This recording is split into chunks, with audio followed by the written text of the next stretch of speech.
Bismillahirrahmanirrahim.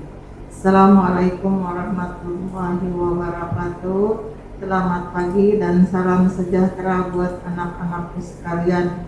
Semoga di hari yang cerah ini kita diberi kesehatan dan dijauhkan dari virus COVID-19. Selamat datang di SMK Bina Warga 1 kepada para peserta didik baru angkatan tahun 2021-2022. Ibu hari ini akan membawakan tentang wawasan kebangsaan. Tapi sebelumnya mari kita sama-sama menyanyikan lagu kebangsaan kita, yaitu Indonesia Raya, yang merupakan ciptaan dari Wage Rudolf Supratman.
Terima kasih. Selanjutnya kita memulai dengan materi tentang wawasan kebangsaan atau 4 konsensus dasar berbangsa dan bernegara. Wawasan kebangsaan dapat memberikan jaminan atas tercapainya kepentingan nasional baik ke dalam maupun keluar. Hal ini berarti bahwa wawasan kebangsaan memberikan gambaran dan arah yang jelas bagi kelangsungan hidup bangsa sekaligus perkembangan kehidupan bangsa dan negara di masa depan. Artinya, wawasan kebangsaan secara umum adalah untuk pencapaian negara kita baik di masa depan, baik secara nasional maupun internasional. Selanjutnya kita sebelum melanjutkan kembali, kita harus mengetahui sejarah wawasan kebangsaan. Wawasan kebangsaan itu dimulai sejak zaman perjuangan saat para pendahulu kita membebaskan diri dari belenggu penjajahan. Kemudian kesadaran itu datang dari pergerakan Budi Utomo yang merupakan tonggak awal perjuangan bangsa Indonesia, yaitu lahir pada tanggal 20 Mei 1908. Itulah awal tonggak sejarah perjuangan bangsa Indonesia yang bersifat nasional. Dan sampai saat ini kita peringati sebagai Hari Kebangkitan Nasional. Kemudian setelah itu disusullah lahirnya gerakan-gerakan kebangsaan yang bersifat politik, ekonomi, perdagangan, pendidikan, dan lain sebagainya. Selanjutnya, kita harus tahu apa itu definisi wawasan kebangsaan. Wawasan kebangsaan secara konsepsi dapat secara pandang yang dilandasi akan kesadaran diri warga suatu bangsa atau lingkungan dalam kehidupan berbangsa dan bernegara. Dengan berpedoman pada Pasapah Pancasila dan Undang-Undang Dasar 1945 sebagai Kesatuan Polek-Sosbud dan Hankam atau Politik, Ekonomi, Sosial, Budaya, dan Pertahanan Keamanan. Itulah definisi wawasan kebangsaan. Mari kita lanjut kembali. Makna dari wawasan kebangsaan itu terbagi menjadi 5. 1. Makna wawasan kebangsaan dibagi menjadi 5. Wawasan kebangsaan mengamanatkan kepada seluruh bangsa agar menempatkan persatuan serta kepentingan dan keselamatan bangsa dan negara di atas kepentingan pribadi atau golongan. Artinya adalah bahwa kepentingan bangsa dan negara di atas kepentingan diri kita sendiri ataupun keluarga kita ataupun kelompok kita. Seperti contoh, saat ini pemerintah telah mengumumkan PPKM ketat untuk wilayah Pulau Jawa dan Bali. Maka kita harus sebagai warga negara yang baik, kita harus menaatinya untuk tidak keluar rumah kalau tidak punya kepentingan yang sangat mendesak. Contohnya seperti saat ini kita belajar di rumah atau stay at home, ya kan? Itu adalah contohnya. Lalu kita juga harus melakukan protokol kesehatan atau 3M, mencuci tangan, menjaga jarak, dan memakai masker. Itu adalah salah satu contoh kita lebih mementingkan kepentingan bangsa daripada kepentingan kita pribadi. Lalu kedua, wawasan kebangsaan mengembangkan persatuan Indonesia sedemikian rupa sehingga asas Bhinneka Tunggal Ika dipertahankan. Bhinneka Tunggal Ika seperti kamu ketahui adalah berbeda-beda tetapi tetap satu jua. Artinya Indonesia ini adalah multi etnis, multi suku, multi agama. Kurang lebih sekitar 1340 suku di Indonesia ini dengan beragam budayanya. Tetapi ada contoh, ada suku Jawa, Sunda, Batak, Papua, dan lain sebagainya. Tetapi kita itu adalah satu Indonesia. Tidak boleh membeda-bedakan bahwa kamu orang Jawa, kamu orang Sunda, kamu orang Batak. Yang kamu tahu di dada kamu adalah Indonesia. Itu adalah wawasan kebangsaan. Kalau kamu menyebutkan diri, aku orang Jawa, aku orang Sunda, mengkotak-kotakkan sendiri, kamu tidak mau bergaul dengan suku lain, hanya ingin bergaul dengan teman satu suku, itu artinya kamu tidak punya wawasan kebangsaan. 3. Wawasan kebangsaan tidak memberikan tempat pada patriotisme yang licik. Artinya wawasan kebangsaan itu tidak memberi ruang pada orang yang menjadi pura-pura menjadi sok pahlawan tetapi dia punya tujuan yang tidak baik atau punya niat di belakang, ada kepentingan di belakangnya. Keempat adalah kebangsaan. Dengan wawasan kebangsaan dilandasi oleh pandangan hidup Pancasila, Indonesia telah berhasil merintis jalan menjalani misinya di tengah-tengah tata kehidupan dunia. Dengan artinya, dengan Pancasila sebagai pandangan hidup kita, saat ini kita mampu mensejajarkan diri di mata internasional. 5. NKRI yang merdeka, bersatu, berdaulat, adil dan makmur, bertekad mewujudkan bangsa yang maju, mandiri, serta sejahtera lahir batin, sejajar dengan bangsa yang lain yang sudah maju.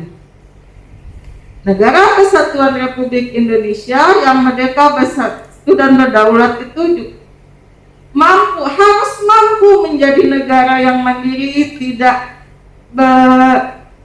tidak ketergantungan kepada bangsa lain dan merasa kita itu sama dengan bangsa yang sudah maju. Jangan minder dengan bangsa sendiri. Lanjut.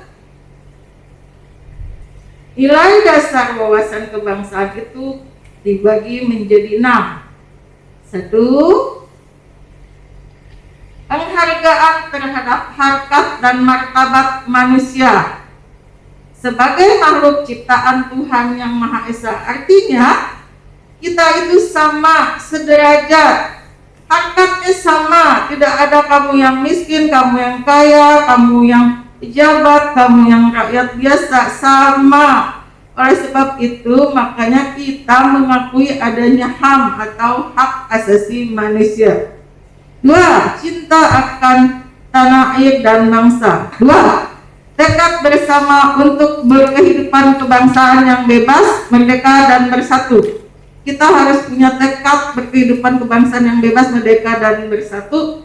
Itu merupakan salah satu tujuan bangsa Indonesia yang terdapat pada pembukaan Undang-Undang Dasar 1945. 3. Cinta akan tanah air dan bangsa. Kamu harus cinta pada tanah air dan bangsamu. Kalau tidak, kamu yang mencintai siapa lagi? 4. Demokrasi atau kedaulatan rakyat. Saat ini kita sudah bisa memilih pemimpin langsung, baik pilkada, pilpres, maupun pileg. Selain itu, sekarang kita bisa bebas mengemukakan pendapat di depan umum. Hanya saja harus punya keteraturan dan sopan santun. 5. Kesetikawanan sosial. Contohnya, di daerah lain terjadi bencana alam, maka sebagai anak bangsa kita wajib meringankan beban dari mereka. Misalkan memberikan sumbangan, baju bekaskah, uang-uang atau tabungan sedikitkah, sedikit menyisihkan rezeki kita. Itu adalah bentuk dari kesetiakawanan sosial. Nah, masyarakat adil dan makmur. Itu adalah tujuan dari bangsa Indonesia, menuju masyarakat adil dan makmur yang tertuang dalam pembukaan Undang-Undang Dasar 1945. Selanjutnya, 3 unsur wawasan kebangsaan. 3 unsur itu ada yang disebut wadah, ada yang disebut isi atau konten, ada yang disebut tata laku. Wadah itu adalah tempat atau wilayah dari Sabang sampai Merauke yang terdapat kekayaan alam kita, ragam budaya kita, yang merupakan bentuk suprastruktur dan infrastruktur. Itu disebut wadah. Lalu isi atau konten itu adalah aspirasi yang berkembang di masyarakat. Aspirasi adalah keinginan dari masyarakat. Kemudian tata laku itu adalah interaksi antara wadah dan konten atau isi yang akhirnya mewujudkan tata laku lahiriah dan tata laku batiniah. Selanjutnya ada asas wawasan kebangsaan. Asas wawasan kebangsaan itu terbagi menjadi 6. Kepentingan dan tujuan sama. Kepentingan kita tuh harus sama untuk Indonesia lebih baik, untuk Indonesia lebih maju, untuk Indonesia lebih mandiri, tidak ketergantungan pada negara lain. Lalu solidaritas, kesetiakawanan, ya, kesetiakawanan dalam hal positif, ya, jangan negatif. 3, harus berkeadilan, adil untuk seluruh rakyat Indonesia tanpa kecuali. 5, kerjasama, gotong royong, bahu membahu. 5, kita harus menjaga kejujuran atau keterbukaan. 6, kesetiaan terhadap kesepakatan, artinya sepakat kepada tujuan awalnya. Itulah asasnya menjadi pijakan. Lanjut, hakikat wawasan kebangsaan. Hakikat wawasan kebangsaan adalah keutuhan nasional atau Nusantara dalam pengertian cara pandang yang selalu utuh, menyeluruh dalam lingkup Nusantara. Artinya adalah kita itu harus utuh, NKRI harga mati, dari Sabang sampai Maroke harus bersatu padu. Tidak boleh ada saling bermusuhan antara suku satu dan lainnya untuk kepentingan bangsa dan negara. Selanjutnya, Ibu punya tayangan beberapa tentang wawasan kebangsaan untuk Indonesia yang lebih baik. Mari kita lihat.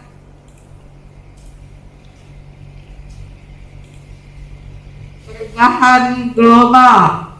Perubahan global, kalau kita lihat sekarang ini, menghasilkan canggihnya informasi, artinya informasi dari daerah yang terpencil sekian menit sampai ke kita melalui internet.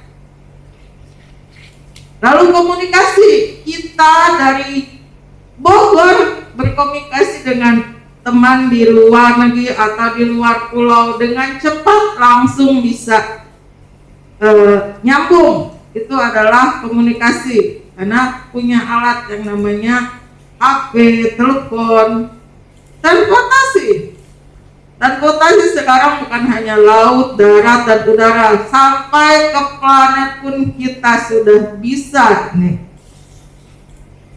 Jadi sekarang itu tidak menghilangkan batasnya, tidak punya batas sekarang karena perubahan global, mau tidak mau. Lanjutnya, kecenderungan global itu berlangsungnya revolusi industri keempat, fenomena kemajuan teknologi informasi komunikasi dan era revolusi digital. Kamu pasti tahu ya, kamu pasti sudah lebih menguasai yang namanya era digital saat ini. Lalu selanjutnya ada perubahan peradaban. Perubahan peradaban seperti kebudayaan, peradaban kemasyarakatan termasuk pendidikan. Perubahan peradaban dengan semakin majunya teknologi, mau tidak mau sekarang ini, jadi merubah kehidupan pada sendi-sendi kebudayaan. Misalkan, kalau dulu kita misalnya kalau lebaran harus datang ke orang tua, sekarang kalau misal saat ini pandemi tidak pulang, Suka video call bisa, telepon bisa, ya kan? Ya, merubah sendi-sendi kebudayaan. Jadi kebiasaan yang dulu sedikit-sedikit tergerus. Ada lagi kebudayaan yang tetapi ada kebudayaan yang negatif. Misalnya jadi kesopan santunan sekarang jadi berkurang, etika semakin berkurang. Itu adalah perubahan peradaban yang bersifat negatif. Lalu semakin tegasnya fenomena abad kreatif, menempatkan informasi pengetahuan, kreativitas, inovasi, dan jejaring sebagai sumber daya strategis bagi individu, masyarakat, korporasi, dan negara.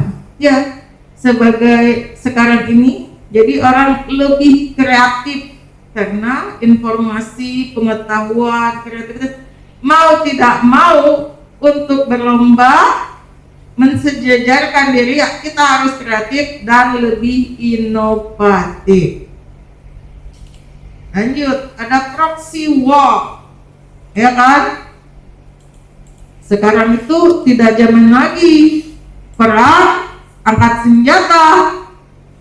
Sekarang dengan media bisa melakukan perang, merubah pola pikir, menggunakan teknologi, media massa, cyber war, ya kan? Dan tidak masalah lagi perang dengan dengan menggunakan alat senjata. Lalu dengan mudahnya sekarang kita masuk menginfiltrasi negara lain. Lanjut, kondisi yang dihadapi generasi milenial abad 21. Milenial termasuk kalian ini adalah generasi milenial. Ada industri revolusi yang saat nanti jenis pekerjaan di tahun 2025 diperkirakan akan hilang 35%. Lalu tumbuh kompetensi baru yang berbasiskan teknologi informasi sekitar 65%. Jadi 35% itu akan hilang yang tidak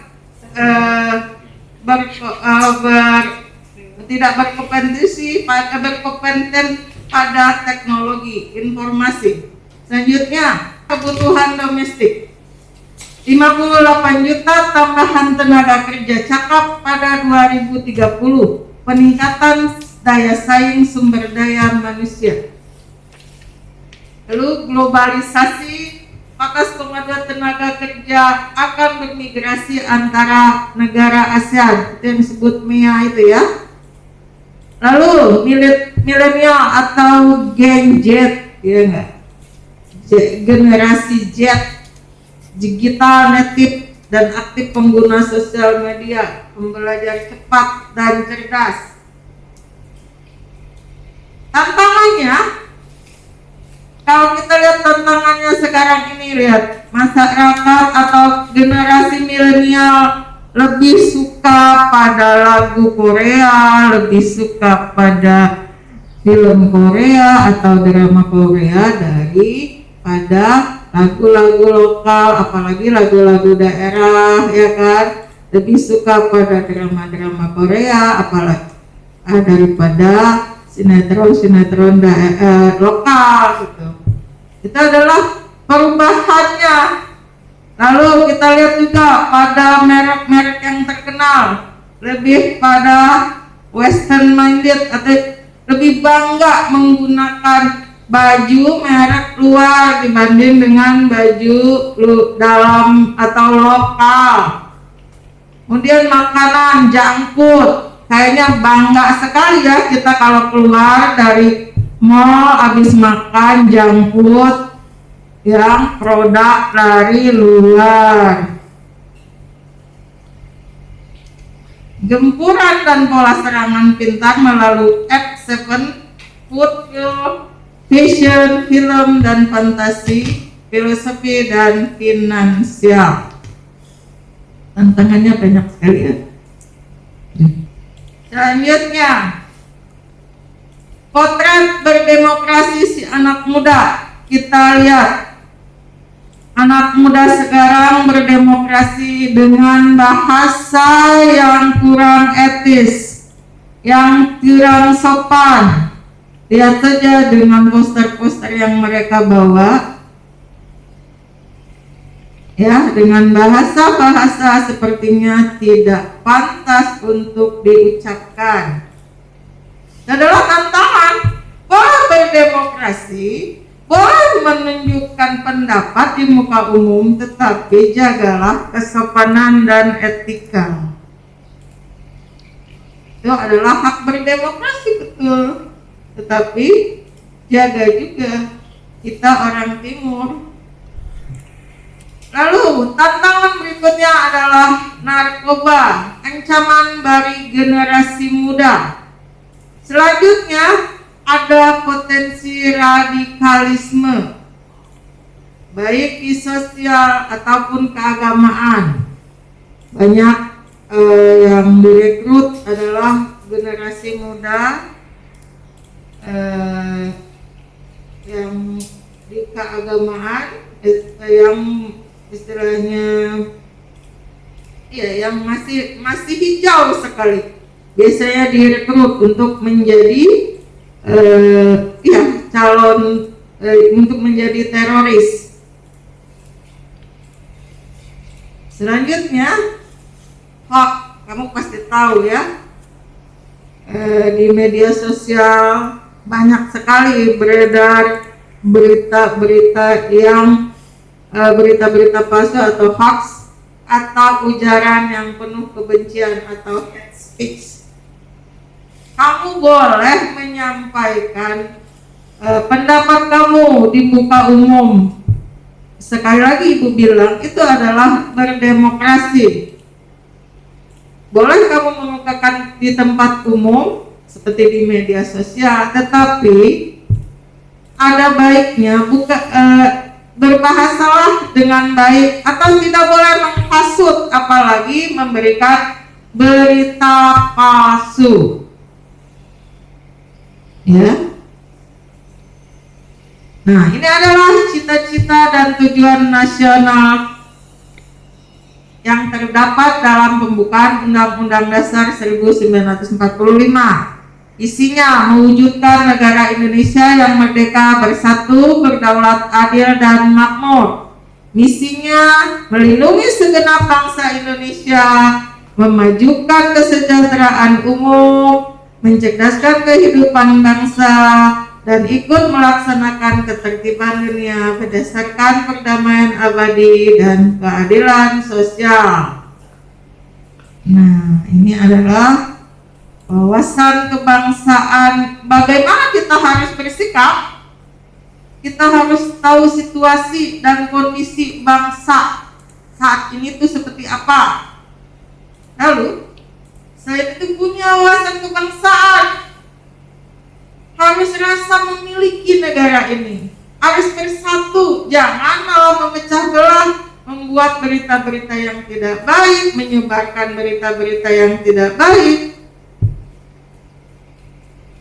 Nah, itulah yang menjadi dasar untuk mempersatukan Indonesia ini menjadi satu nusa, satu bangsa, satu bahasa dalam bingkai NKRI. Barulah Indonesia menjadi bangsa yang berdaulat, mandiri, dan berkepribadian. Wawasan kebangsaan itu menumbuhkan rasa cinta tanah air. Ya, coba kamu lihat di sini ada pemahaman jati diri bangsa, lalu ada kehidupan modern, tapi tidak harus meninggalkan kehidupan jati diri kita sebagai bangsa Indonesia. Boleh saja kita mengikuti perubahan zaman, tetapi tidak harus meninggalkan jati diri bangsa. Lalu ada rendahnya wawasan kebangsaan yang berdampak tergerusnya nasionalisme.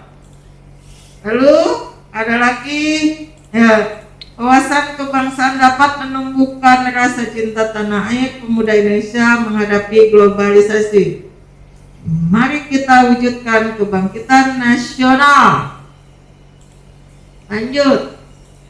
Ini pendapat para ahli. Ada yang menurut Profesor Dr. Muladi. Dia berpendapat satu kebangsaan adalah cara pandang bangsa ini mengenai diri, lingkungan, mengutamakan kesatuan dan persatuan wilayah dalam penyelenggaraan kehidupan berbangsa, bermasyarakat, berbangsa, dan bernegara. Lanjut, konsep karakternya.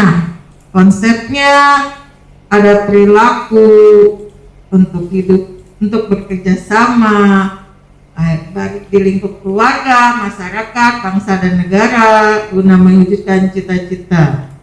Lanjut, wawasan kebangsaan kunci toleransi nasionalisme.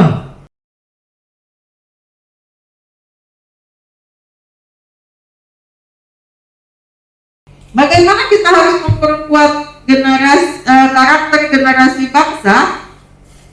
Menyadari kita sebagai bangsa. Inilah karakter-karakter yang harus kita miliki sebagai bangsa Indonesia. Ada olah kata, artinya kita sebelum mengeluarkan kata-kata itu harus kita pikirkan dulu, diolah dalam hati. Enaklah itu bagi orang lain. Lalu ada olah pikir, kita pikirkan literasi, ucapan bahasa, pantas tidak, olah karsa, bagus tidak bahasanya, olahraga, kinestetika. Itu menurut filosofi pendidikan karakter menurut Ki Hajar Dewantara.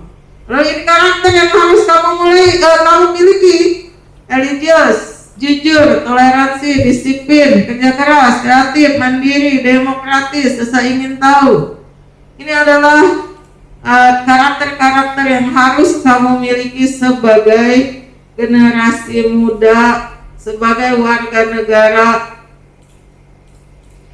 Ini adalah kristalisasi nilai-nilai religius, nasionalis, mandiri, gotong royong, integritas, nilai utamanya.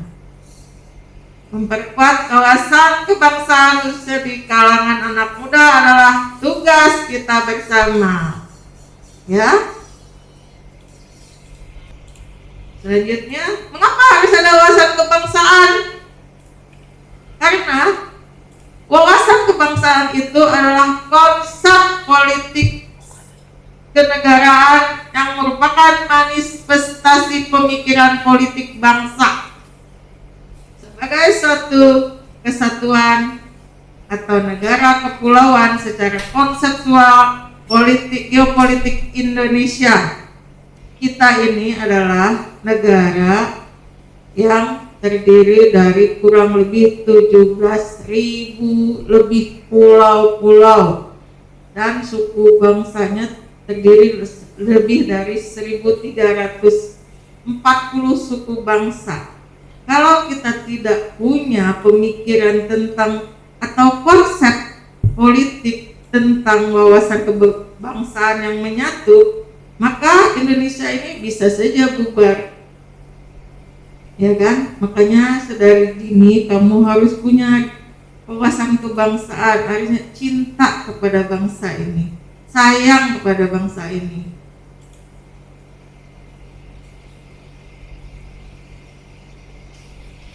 Aktualisasinya wawasan kebangsaan terakhir adalah ada 3: mengembangkan sikap mental persatuan kesatuan, kembangkan keikhlasan dan kejujuran dalam bermasyarakat dan bernegara, bangga menjadi warga negara Indonesia. Kamu harus bangga ya. Nah, ini ada video terakhir Ibu. Sebelum Ibu selesai, Ibu akan putarkan tentang budaya Indonesia biar kamu lebih kenal ragam budaya. Ya. Mari kita saksikan bareng-barengnya, anak-anak. tayangan berikut.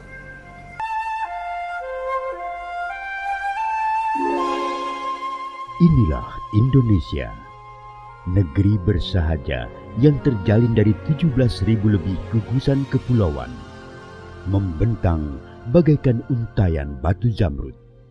Kondisi geografis Indonesia yang berada di kawasan Ring of Fire membentuk keunikan kontur pada setiap jengkal wilayahnya. Indonesia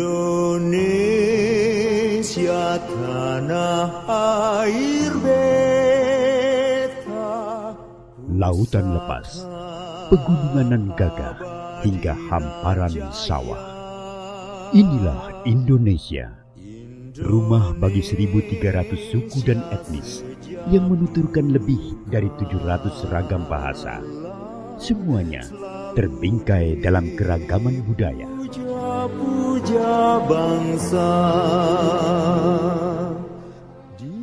Pulau Sumatera, pulau paling barat di Indonesia, memegang teguh budaya nenek moyang bangsa Melayu. Pulau Kalimantan menjadi tempat bernaung suku Dayak, suku terbesar di Kalimantan.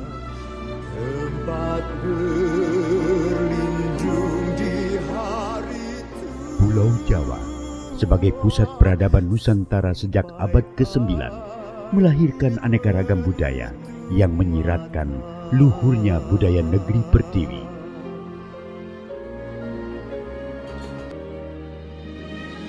Jakarta sebagai ibu kota negara menjadi titik lebur dari seluruh kebudayaan. Disinilah semua terpusat, nuansa akulturasi dan kekentalan budaya pun semakin terasa. Pulau Bali, Pulau para Dewata, telah tersohor dengan kearifan lokal masyarakat Hindu yang hidup selaras dengan keindahan panorama alam. Semakin bergerak ke timur, kebudayaan di Pulau Sulawesi, Kepulauan Maluku, dan Papua semakin eksotis. Perjalanan sejarah yang panjang membawa Indonesia menjadi sebuah bangsa yang besar. Kejayaan di masa lampau membuat bangsa Indonesia terus berinovasi mempertahankan budaya bangsa. Bhinneka Tunggal Ika, berbeda-beda namun tetap satu jua. Semangat itulah yang selalu menyatukan keberagaman Indonesia. Toleransi tinggi melahirkan rasa gotong royong, cerminan budaya asli Indonesia.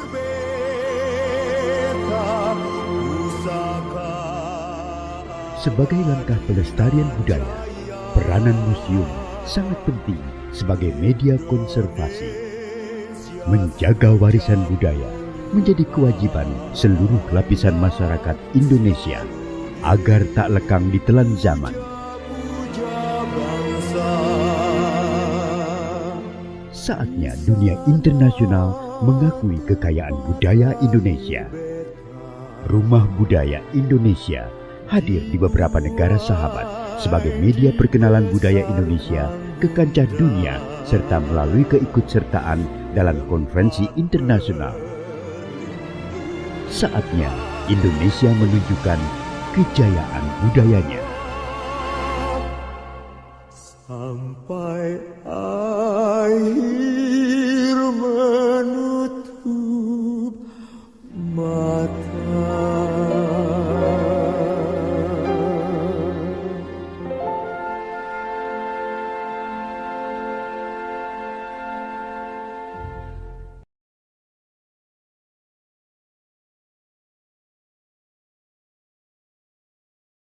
Demikianlah tadi tayangan kita tentang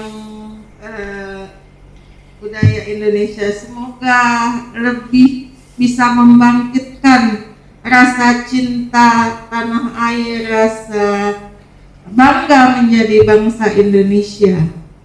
Kedepannya Ibu harapkan kamu jadi generasi yang lebih baik dan lebih baik, yang membanggakan baik orang tua, agama, bangsa, dan negara. Selamat bergabung di SMK Bina Warga 1 kepada anak-anakku sekalian peserta didik angkatan tahun 2021-2022.